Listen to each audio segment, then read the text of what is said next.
Bonjour, moi c'est Alexandra. Aujourd'hui, je voulais vous parler de notre expérience avec la boucle fermée et la boucle ouverte, c'est-à-dire utilisation manuelle de la pompe à insuline. Il faut évidemment toujours le préciser, ce ne sont pas des conseils médicaux. Bien sûr, je ne suis pas médecin, je partage simplement un retour d'expérience et il faut évidemment garder en tête que chaque expérience est différente, chaque diabète est différent. Mais voilà, si ça peut vous donner quelques pistes de réflexion, eh ben tant mieux.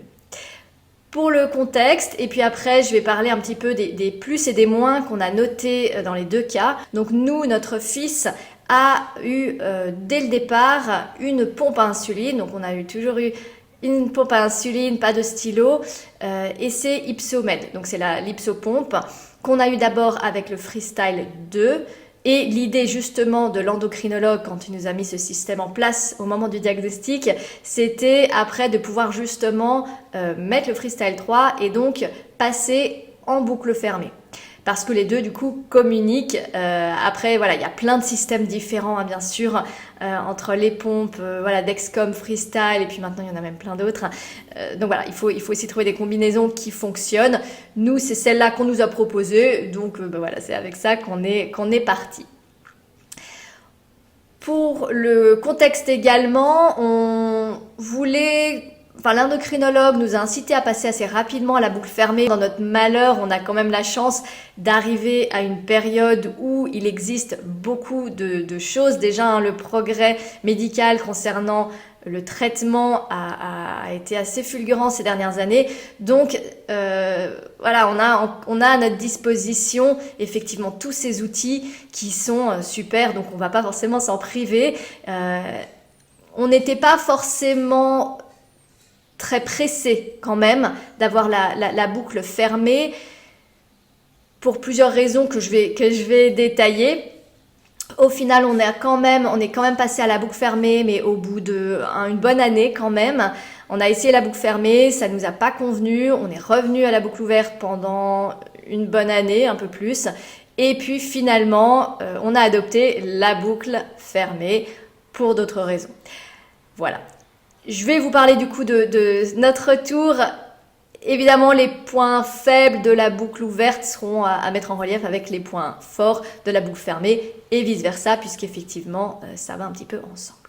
Et pour avoir fait beaucoup de recherches, si vous avez vu d'autres vidéos, vous aurez compris que j'aime bien faire des recherches, m'informer et m'instruire aussi par moi-même. Il y a beaucoup d'études sur l'utilisation de la boucle fermée avec les enfants, qui a montré que quand même, globalement, l'utilisation de la boucle fermée réduit le nombre d'hypoglycémies et améliore le temps dans la cible. On a aussi eu des retours assez positifs des parents dans notre communauté, entre guillemets. Donc, il y a quand même une tendance qui est très positive par rapport à cette boucle fermée. Donc boucle fermée, hein, on le rappelle, alors je ne vais pas rentrer dans les détails, c'est pas mon rôle et c'est pas le but, mais donc on appelle ça boucle fermée, mais c'est même plutôt semi-fermée parce qu'on va indiquer quand même les bolus de repas, mais donc en boucle semi-fermée, l'algorithme va lui-même décider des administrations d'insuline à chaque instant, enfin par période, contrairement à une boucle ouverte, donc c'est-à-dire utilisation de la pompe en mode manuel, où là on va avoir un schéma de basal qu'on va ajuster nous-mêmes. Donc quand il y a des corrections à faire, si l'hyperglycémie, etc., c'est à nous de faire les corrections en manuel. Pourquoi est-ce qu'on n'était pas forcément pressé au départ de passer en boucle fermée, même si on nous l'avait proposé à l'hôpital? Dans notre cas, c'est parce que, alors premièrement, ça se passait plutôt bien en boucle ouverte. Alors, je dis plutôt bien, c'est jamais le paradis, mais on avait un temps dans la cible supérieur à 90%, donc globalement, voilà, les nuits étaient quand même aussi globalement bonnes, donc pourquoi aussi changer quelque chose qui fonctionne? D'autant que la représentante nous avait indiqué qu'en boucle fermée, on ne pouvait pas s'attendre à plus de 80% dans la cible. Alors ça s'est avéré faux dans notre cas la deuxième fois, j'y reviendrai. Maintenant on est aussi à plus de 90% avec la boucle fermée, donc c'est possible. Mais quand elle nous l'a dit, Bon, on s'est quand même posé la question, effectivement, de se dire, est-ce qu'on va pas plutôt, nous, bosser un peu plus, tant pis pour la charge mentale, et on améliore comme ça sa santé, son quotidien, ses résultats. Bon, c'est complètement personnel, hein, bien sûr, comme réflexion, il y a beaucoup de paramètres qui rentrent en compte, mais c'est un petit peu l'idée qu'on avait. À ça s'ajoutait le fait que, au début, il y avait sûrement un phénomène de lune de miel, vous savez, qui fait que du coup le pancréas, les cellules bêta du pancréas agissent encore, et donc on n'avait pas des très gros besoins, enfin notre fils Léo n'avait pas de très gros besoins en insuline, qui pouvaient aussi fluctuer très vite d'un jour à l'autre, ou plutôt même d'un repas à l'autre, et on n'était pas sûr de la capacité de la boucle fermée à déjà gérer des toutes petites quantités, des petits besoins, et à s'adapter justement à ces fluctuations. Parce que le principe d'une boucle fermée, c'est d'avoir un algorithme qui apprend comment fonctionne le corps, etc., pour améliorer, affiner les administrations d'insuline. Donc, quand on a une lune de miel et puis que les choses sont très erratiques, à mon sens, c'était sûrement un petit peu plus compliqué, du coup, pour la boucle fermée de comprendre ce qui se passait, et j'avais un petit peu peur des catas, surtout des grosses hippos. Moi, c'est un petit peu ça qui me faisait très peur. C'est-à-dire que en boucle ouverte, donc en utilisation manuelle, encore une fois, nous, on avait un basal qui était très faible, même encore maintenant. Donc, au moins, on savait toujours un petit peu ce qui passait, et on savait qu'on risquait pas grand-chose, entre guillemets, si jamais il y avait une hypoglycémie. Le basal avait pas... Voilà, on savait toujours ce qu'on avait donné, et on sait que le basal allait pas l'envoyer un petit peu dans les choux. Alors que en boucle fermée, moi j'avais un petit peu peur de pas savoir du coup ce qui passait, et que si jamais elles mettent des grosses doses, d'ailleurs c'est arrivé mais j'en parlerai, c'était un petit peu ma crainte que la boucle fermée du coup fasse des fois des trop grosses doses qui créent des hypos qu'on n'a pas anticipées. Alors que c'est vrai, je vais pas dire qu'il fait jamais d'hypo sinon, mais en manuel, on sait un petit peu ce qui s'est passé. Souvent, s'il y a une hypo, c'est plutôt, du coup, dans notre cas, à cause d'un bolus de repas. Donc, je contrôlais un petit peu mieux la situation. Et en boucle fermée, il y a quand même une vraie notion de... Je sais pas si lâcher prise, c'est le mot, mais en tout cas, de faire confiance à un algorithme. Et bon, c'est un petit peu un travail sur soi à faire, hein, aussi dans mon cas en tout cas, parce qu'il faut quand même faire confiance à un algorithme qui va décider de l'insuline qui rentre dans le corps de son enfant, enfin de soi si c'est pour vous, et qui va du coup vraiment impacter sa santé. Donc il y a quand même aussi cette notion, il faut être un petit peu à l'aise avec ça. Donc c'est pour ça qu'on ne s'est pas précipité au départ, et c'est vrai que les choses se passaient quand même plutôt bien, comme je disais, en boucle ouverte, même si qui dit boucle ouverte dit quand même une plus grosse charge mentale, bien sûr. On a des alarmes d'hyperglycémie qu'on doit gérer, alors qu'en boucle fermée, on va laisser un petit peu plus de marge parce qu'on va laisser la pompe faire. Donc on va avoir on va être plus alerte aussi, on aura plus d'alarmes, en tout cas dans notre cas, on vérifiait beaucoup plus, on se levait pour faire des corrections quand il y avait des hyperglycémies la nuit, et puis effectivement, dès qu'il est à l'école, etc., c'est un petit peu, ça demande un petit peu plus d'organisation, on va dire. On a testé la boucle fermée au bout d'un an, surtout parce que, à force d'entendre que c'était génial, et puis effectivement, comme je le disais tout à l'heure, il faut pas être réfractaire au progrès, donc on s'est dit qu'on allait tester. La première fois, ça s'est pas très bien passé, à vrai dire. On s'est arrêté à moins d'un mois, on aurait peut-être aussi dû tester un petit peu plus, parce qu'on nous avait dit que l'algorithme aussi mettait du temps à apprendre.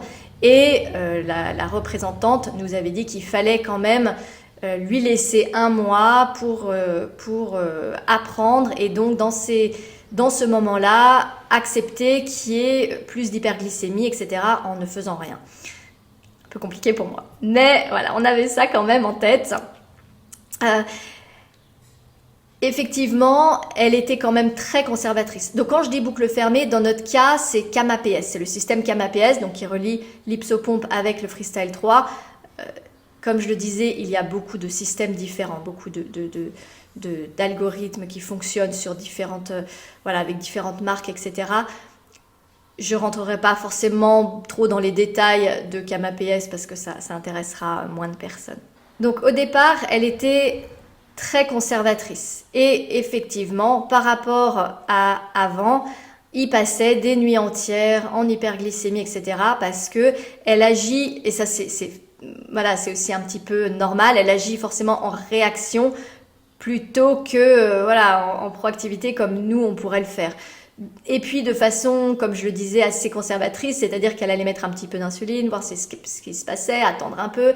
Et donc ça résultait en des heures et des heures en hyper, ce qui était un peu frustrant pour nous, parce que d'habitude, quand il était en hyperglycémie, on faisait un bolus de correction, ça redescendait et c'était terminé. Et là, on voyait ça, c'était finalement la charge mentale n'était pas forcément tant réduite parce que ça créait un petit peu de frustration. Et donc, c'était pas génial. Donc, finalement, on est resté en boucle ouverte pendant, après encore 1 an. Et puis, on a finalement décidé de retenter pour 2 grosses raisons. La première, c'est que la nuit, on s'est dit que si la boucle fermée fonctionnait bien, ça pouvait quand même s'avérer être un gros plus, autant sur la gestion des hyper que des hypos. On s'est dit qu'effectivement, si ça pouvait nous éviter d'avoir des alarmes d'hyperglycémie la nuit, de se lever pour faire des bolus, et si elle arrivait à le faire descendre elle-même, ça serait quand même un sacré paquet d'heures de sommeil gagné. J'apprends rien à personne, le sommeil c'est le nerf de la guerre, surtout quand on gère un diabète. Si ça pouvait éviter aussi des hypos, c'était pas si mal, parce que un gros problème aussi qu'on a remarqué en boucle ouverte, qu'on n'a pas en boucle fermée, c'est que si on n'entend pas l'alarme d'hypo, et ça c'est vraiment la hantise aussi de beaucoup, les paramétrages de basal qui fait que l'insuline va continuer d'être administrée, alors que en boucle fermée, on peut s'attendre à ce que l'algorithme stoppe l'administration d'insuline en amont et puis ne reprenne pas avant que la glycémie remonte, dans la théorie. Mais si ça fonctionne comme ça, du coup, c'est plutôt un gros avantage.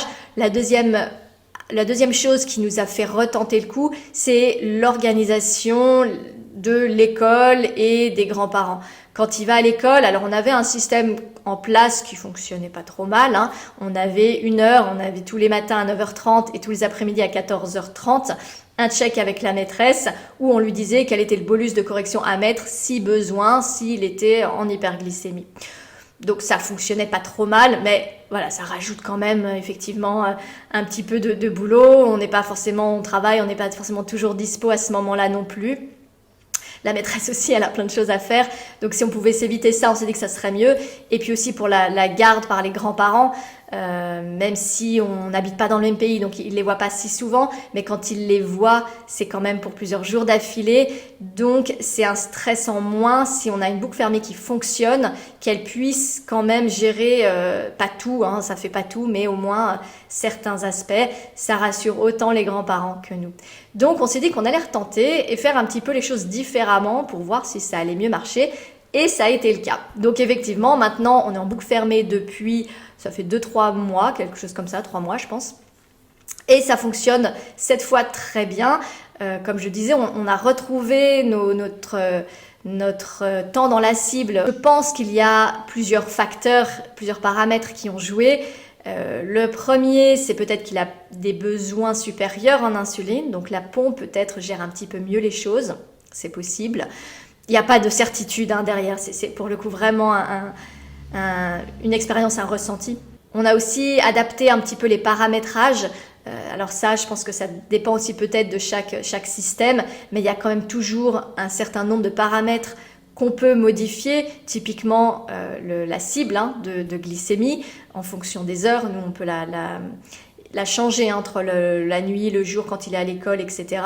Donc ça, effectivement, ça peut quand même beaucoup jouer. Le temps durant lequel l'insuline est active aussi. Il y a ces petits paramètres avec lesquels on peut jouer. Alors, il faut faire attention pour pas non plus créer d'hypo, mais on a un petit peu changé ces paramètres-là.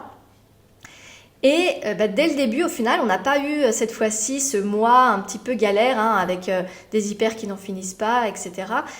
Cette fois-ci, ça a été plutôt positif dès le départ. Donc effectivement, sur les points positifs de la boucle fermée à l'heure actuelle, on est quand même plus serein. Effectivement, il y a quand même une charge mentale en moins. Comme on l'avait imaginé, on est plus serein quand il est à l'école, quand on le laisse chez un copain où les parents sont pas forcément...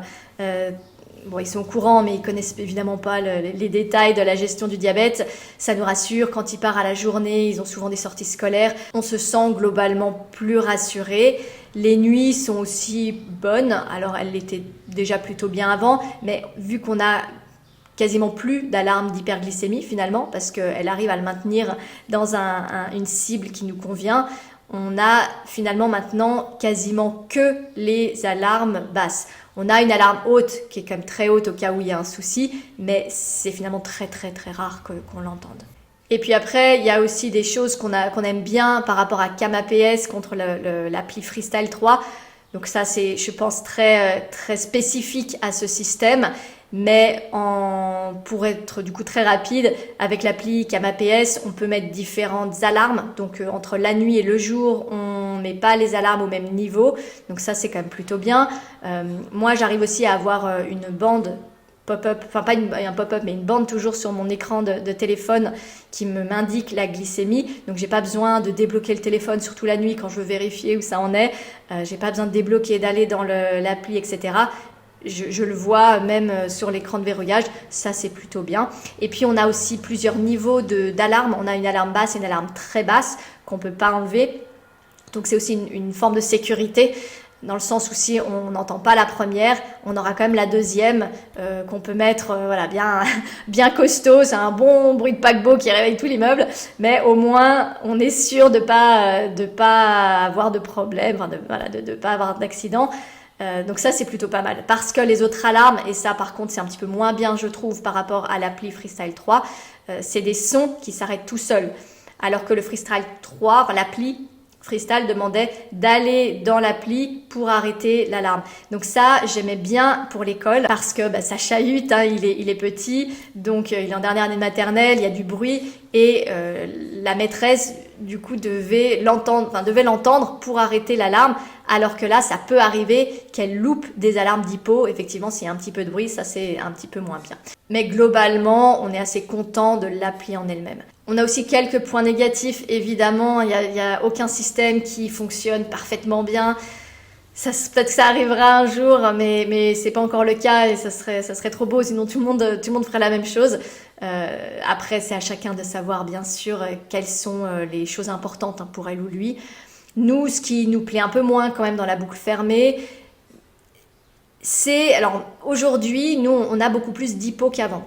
C'est peut-être personnel, mais même en jouant sur les paramètres de cible de glycémie, il arrive qu'elle fasse effectivement des corrections qu'on ne voit pas, et quand ça s'ajoute à un bolus de repas, il peut descendre beaucoup plus bas qu'avant. Avant, il avait des hypos qui étaient assez légères parce que le basal était faible.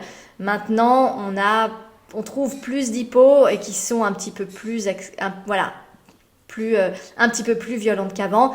C'est peut-être un cas personnel. Après, j'ai entendu d'autres mamans qui s'en plaignaient pour leurs enfants. C'est peut-être aussi par rapport à cet algorithme-là, bien sûr. À mon sens, c'est plus une question de paramétrage, mais voilà, à voir, bien sûr. Donc ça, effectivement, c'est un petit peu moyen. Elle sera toujours aussi en réaction, comme je le disais. On peut parfois, en fonction des systèmes, indiquer à la pompe, et c'est notre cas, s'il y a une maladie, quelque chose. Donc on a un mode boost pour booster l'administration d'insuline, un mode qu'ils appellent ISOF dans CamAPS pour réduire les réactions s'il fait du sport ou autre. Mais évidemment, ça sera jamais aussi bien que une approche manuelle où nous, on sait exactement ce qui se passe. S'il a un anniversaire, qu'il y a une excitation, qu'il y a un truc qui va pas, etc., on anticipera quand même mieux qu'un algorithme, et ça sera effectivement probablement toujours le cas. Donc il faut se faire peut-être un petit peu une raison là-dessus, même s'il y a quand même des choses dans le système, comme je le disais, qui cherchent à pallier un petit peu ce côté-là. Pareil, quand il y a des changements liés à la météo, on sait que les besoins ne sont pas les mêmes aussi entre l'hiver, l'été. Encore une fois, la boucle fermée, elle n'a pas tous les paramètres en tête, elle saura peut-être moins s'adapter. Donc nous, on a vu typiquement à l'entrée de l'hiver, de l'été, on peut avoir des courbes qui se mettent à faire n'importe quoi parce que l'algorithme ne sait pas qu'il y a ces changements-là. Si ça affecte effectivement votre glycémie, j'imagine aussi qu'une femme qui a ses règles, ça change aussi les besoins que la pompe ne peut peut-être pas deviner. Et puis bien sûr, il faut aussi être confiant dans les données du capteur. C'est peut-être la base puisque forcément dans la boucle fermée, l'algorithme va se baser sur les données envoyées par le capteur pour décider de l'administration d'insuline pour les minutes à venir. Il faut quand même que les données du capteur soient fiables, forcément. C'est important parce que nous, on n'a plus trop ce problème-là. Au début, on avait des gros écarts. Je sais pas si c'était le Freestyle 2, si c'était, je sais pas trop à quoi c'était dû, mais on avait souvent des gros écarts entre le capillaire et le capteur. Et ça peut poser problème dans un sens ou dans l'autre, bien sûr. Il peut envoyer trop d'insuline s'il croit que la glycémie est élevée alors qu'elle l'est pas tant, ou à l'inverse.